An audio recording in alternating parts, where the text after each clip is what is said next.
ચોમાસું મોડું મોડું આવ્યું પણ ધમાકેદાર એન્ટ્રી કરી, ક્યાંક ખુશી તો ક્યાંક ચિંતા અને ક્યાંક દુઃખ પણ જોવા મળી રહ્યું છે। પણ વરસાદ આવે ત્યારે સૌથી મોટો પ્રશ્ન રોડ રસ્તાનો ઊભો થાય છે। નાના નાના રોડ રસ્તા તો ઠીક છે, નેશનલ હાઈવે પણ ભાંગી તૂટી જતા હોય છે અને આનો બોલતો દાખલો મળ્યો છે નેશનલ હાઈવે 56 ઉપર। નેશનલ હાઈવે 56 બિસ્માર થઈ ગયો છે, ભૂવા પડ્યા છે, ખાડાઓનું સામ્રાજ્ય સ્થપાઈ ગયું છે।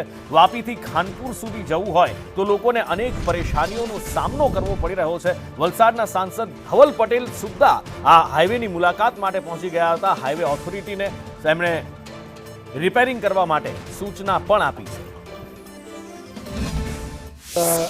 NH56માં વરસાદના લીધે જે રસ્તાની હાલત થઈ છે અને લોકોએ હાલાકી ભોગવવી પડે છે એ અંદેશો અમને જાન્યુઆરીથી હતો અને એના માટે જ અરવિંદભાઈ અમારા ધારાસભ્ય શ્રી, જીતુભાઈ અમારા ધારાસભ્ય શ્રી અને મેં મળીને રજૂઆત અમારા નીતિન ગડકરી સાહેબને કરી હતી। નીતિન ગડકરી સાહેબે તરત જ સૂચના નેશનલ હાઈવે ઓથોરિટી ઓફ ઇન્ડિયાને આપી હતી કે આને તાત્કાલિક ધોરણે સુધારવો જોઈએ। પણ જે NHને ટ્રાન્સફર કર્યું હતું એ જેવી જાણ થઈ એટલે તરત જ મેં દિલ્હીમાં પણ નેશનલ હાઈવે ઓથોરિટી ઓફ ઇન્ડિયામાં વાત કરી, ગાંધીનગરમાં એમની ઓફિસમાં જે અધિકારી છે એમની સાથે પણ વાત કરી અને નીતિન ગડકરી સાહેબ સાથે પણ વાતચીત કરીને આ તાત્કાલિક યુદ્ધ ધોરણે આ રસ્તો સુધરે, પૂરો NH56 એની સાથે સાથે આ પુલ પણ સુધરે એના માટે મેં એમને સૂચના આપી।